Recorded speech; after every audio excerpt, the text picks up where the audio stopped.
আমাদের পরবর্তী site seeing bird park আর রাবদাংসা ruins. এখানে দুইটা রাস্তা চলে গেছে, উপরে একটা বার্ড পার্কের রাস্তা আর এদিকে রাবদাংসে রুইন্সের রাস্তা। বার্ড পার্ক পরে যাব উপর দিকে রাস্তাটা দিয়ে, আর এদিকে রাবদাংসা রুইন্সের রাস্তাটা দেখুন কত সুন্দর রাস্তা, কোনো কোলাহল নেই। যে এই যে পাখির ডাক শুনতে পাচ্ছেন, এটা সিকিমের দ্বিতীয় প্রাচীনতম রাজধানী।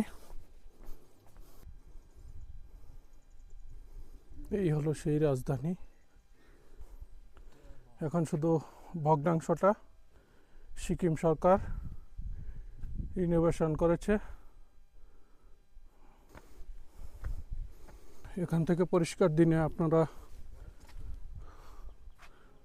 কাঞ্চনজঙ্ঘা দেখতে পাবেন। এখান থেকে প্যামাংসি মনিস্ট্রি দেখা যাচ্ছে।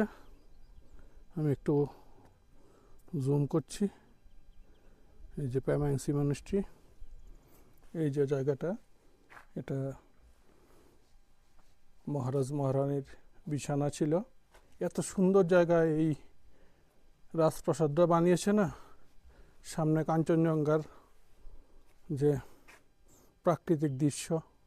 এখানে শ্রীচট্টন, এটা ছিল বাজাদের প্রার্থনা গৃহ। রাজার সভা ছিল এখানে, মধ্যে মহারাজা বসত। এখানে অন্যান্য মন্ত্রী পরিষদ তারা এখানে বসত। এই যে রাজদরবার, এটা ভাই যে বলল দ্বিতীয় যোগাল 1627 খ্রিস্টাব্দে এই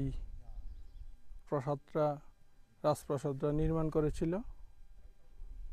তারপর নেপালি সেনারা এসে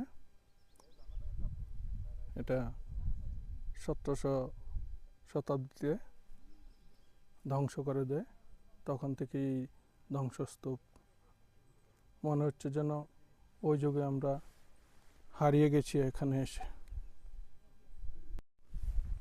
কেমন লাগলো আপনাদের এই জায়গাটা? অদ্ভুত না?